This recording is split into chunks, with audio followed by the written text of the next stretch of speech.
Hey everybody, welcome to SB Nation's Selection Committee.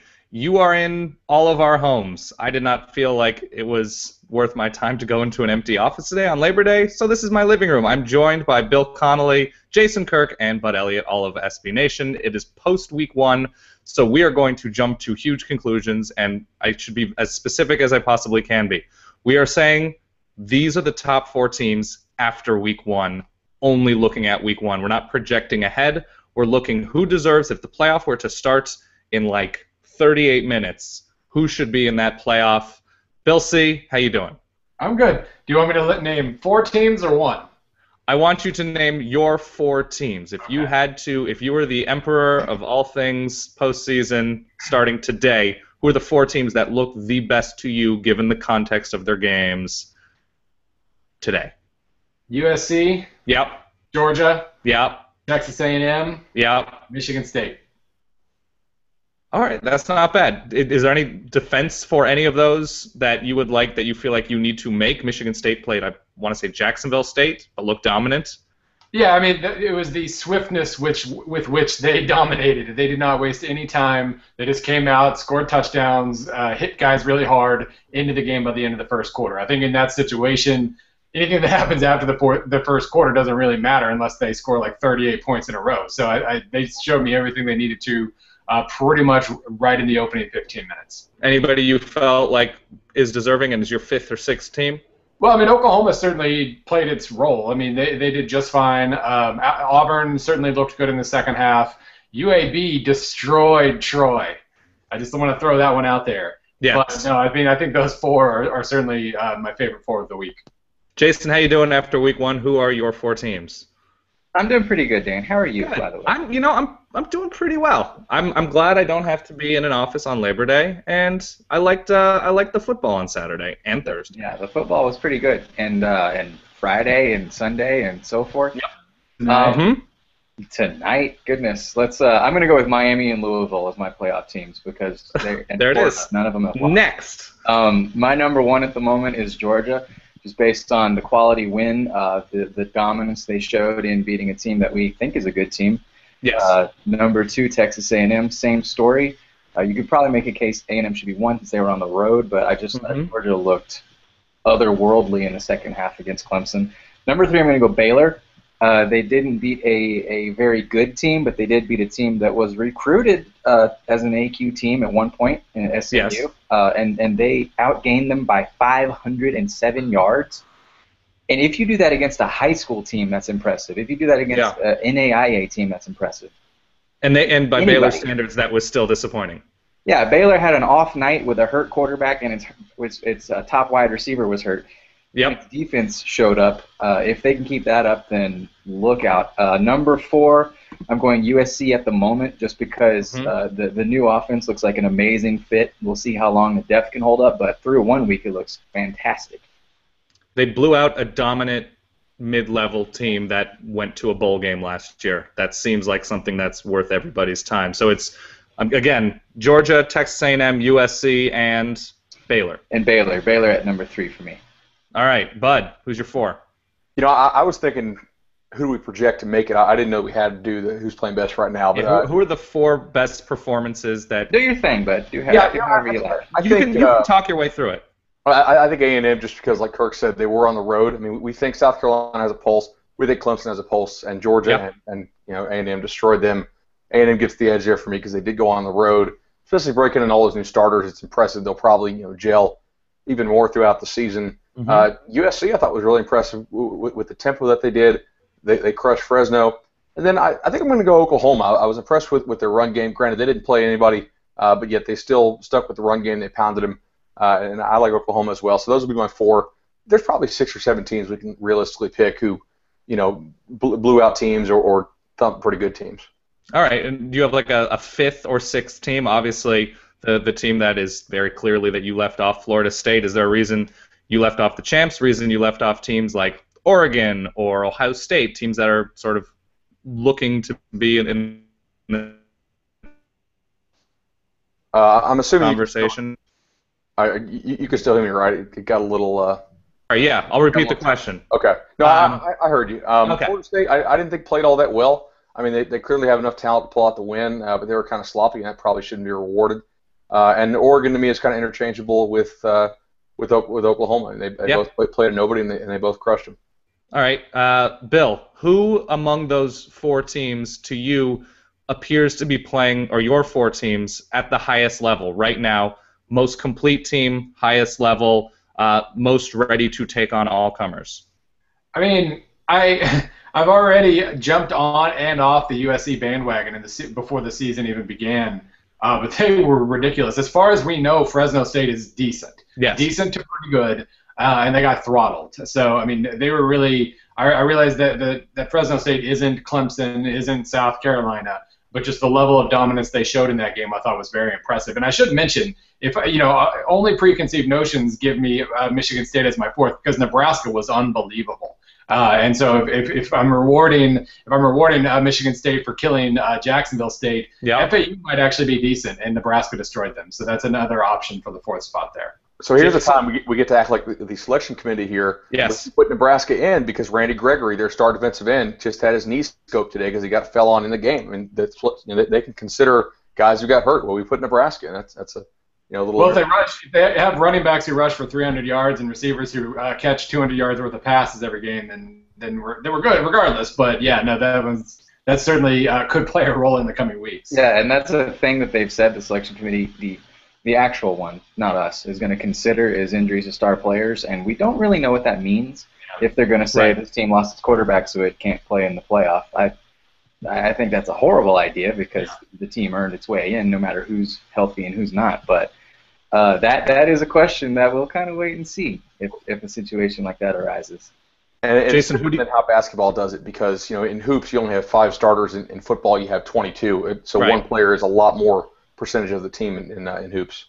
All right, Jason, who is looking to be the most complete team? And I don't know if you want to piggyback on Bill with USC, just because you did just write a piece about USC and the combination of their tempo and talent level. Obviously not the deepest team because of sanctions, but to you right now, what is their ceiling and how much can they do against Stanford this coming week? That's the big test. That's a good thing they play Stanford in week 2 because it's probably the perfect test for what they want to do. They want to run a lot of tempo. Mm-hmm. They want a lot of speed, and Stanford has shown that they are well equipped to shut those down. So if they can get past Stanford, then I think that tells us just about everything we need to know about USC, other than how they'll hold up over the long run of the season with they started with 65 scholarships. I think they're down to 62 now. So those are the two big concerns.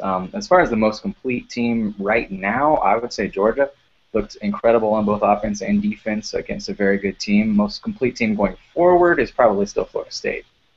Okay, Bud, same question to you. Which appears to be the most complete team right now based on the opening weekend, and which team, based on performances opening weekend, could you see turning into the most complete team by early December? Right now, I agree with Kirk. I think it has to be Georgia. I mean, even when Clemson was scoring in the early on, Clemson was just making really good plays. That throw, Deshaun Watson stuck in there was a really nice ball. I mean, and Georgia was basically forcing Clemson to execute at a high level, to move the ball down the field, and their running game was awesome. Long term, it probably still is Florida State. They have the answer at quarterback. We know they're going to get some guys back from injuries and suspensions and whatnot, and that's probably still the safe bet for right now.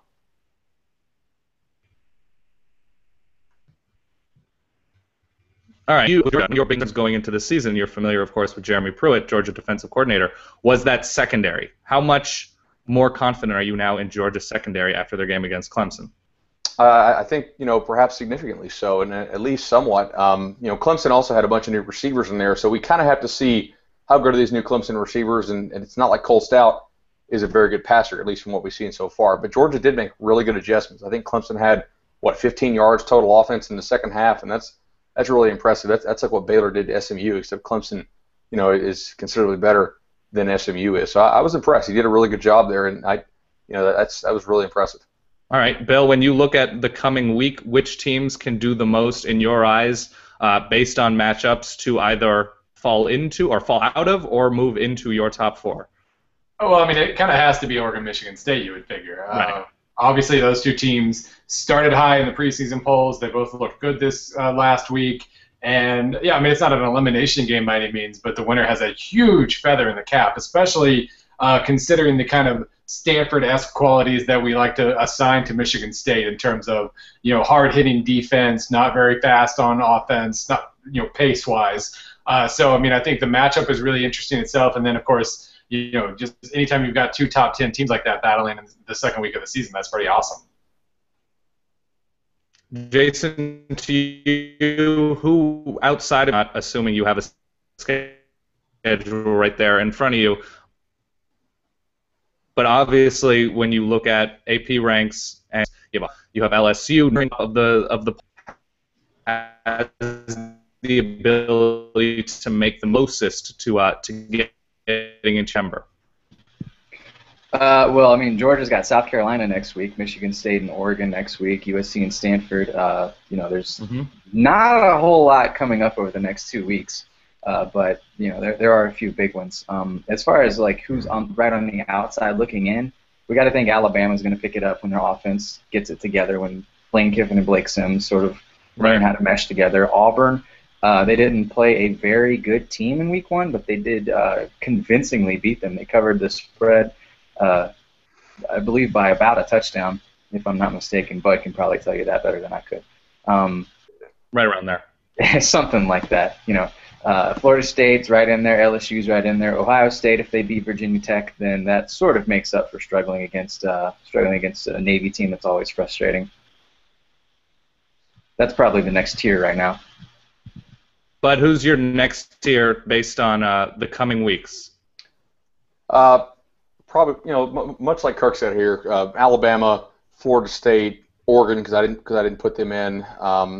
If Michigan State is able to beat Oregon, they're obviously in there. That's probably our elimination game, though, in some ways, on Michigan State's side only. Like that, I don't know if the committee will put a Michigan State team in there. Wisconsin lost. Nebraska did look really good. Penn State, barely took care of UCF. Ohio State losing Braxton Miller. Do we think that the committee would put a Michigan State team in there if they lose to Oregon? Let's say they run through the Big Ten. I don't know. I think it depends, but probably not a great chance. For Oregon, they can probably survive a loss due to the Pac-12's strength there. You look at Ohio State, a team that beat a decent opponent. Navy. How far away is Ohio State if they are to look impressive in Week 2 against Virginia Tech? This to me? Go for it. I asked Bill. I don't know, Bud. Sorry, it's jumping in and out. Go ahead, Bill. Yeah, we're a little scattered here, but go ahead, Bud. Yeah, it's probably because of my apartment connection.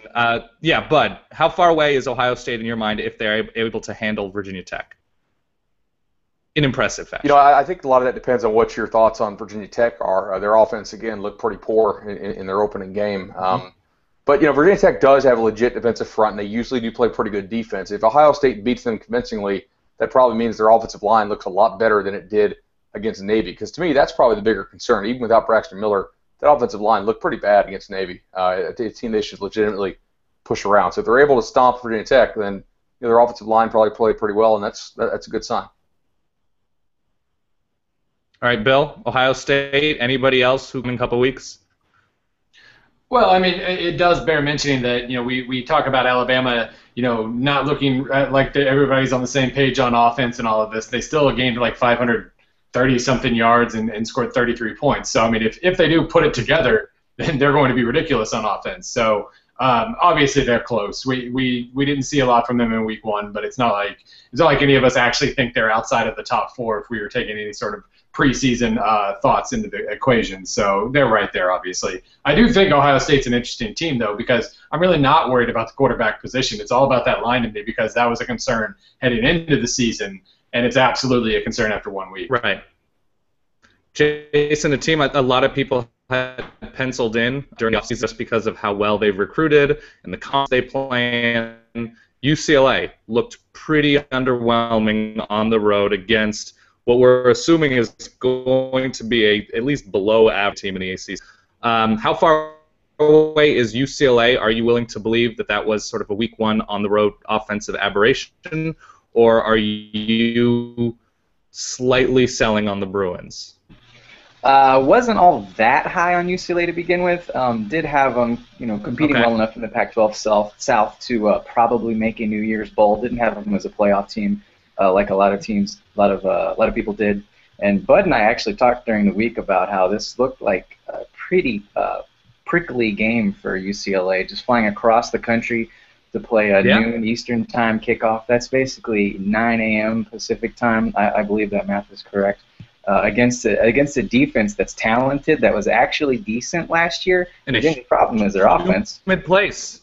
Yeah, it's a confluence of things that are very unfriendly for a team from Southern California. But considering how bad they looked, I think you have to say they're at least, they're going to need several impressive wins to win it back. But I don't think we can be too hard on them, just because I don't know how many Pac-12 teams look great flying across the country to play at noon.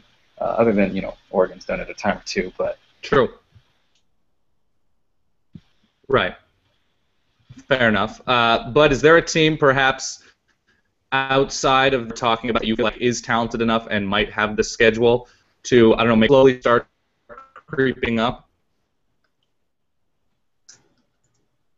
I think you're looking for a team we haven't discussed yet. The connection's cutting in and out, so I'm going to note that Houston was a team that some people thought could go undefeated and make a New Year's Day Bowl, but they obviously got stomped. Right. So they're out. USC I think is an interesting team. We already have men, but I don't know how many people really believe they're going to make it because they're depth. But if they do stay healthy, there's no reason to think they can't. I mean, their issue really is, can they stay healthy? Because the level they played at yesterday was certainly playoff worthy. Everybody, just because they seem to do one thing or one and a half things pretty excellently.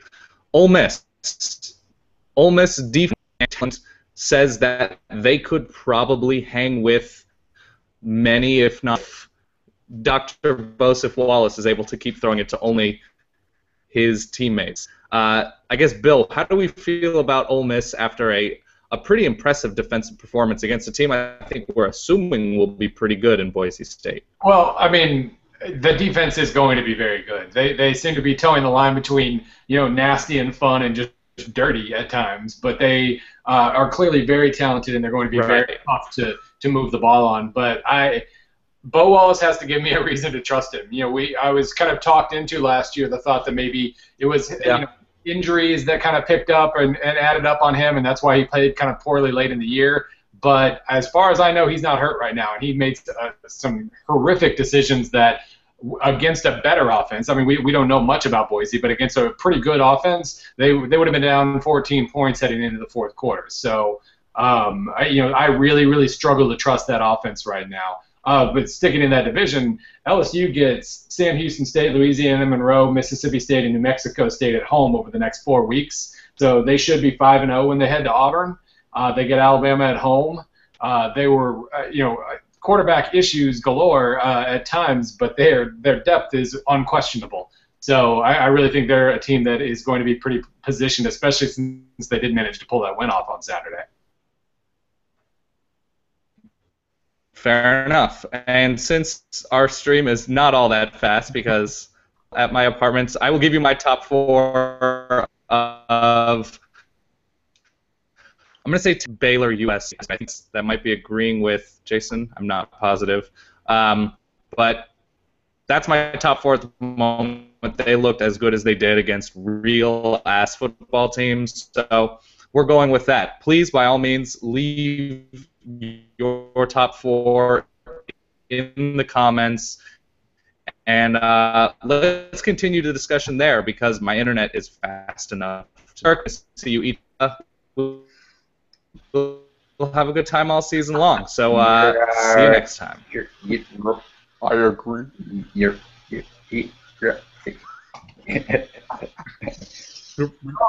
Whoa.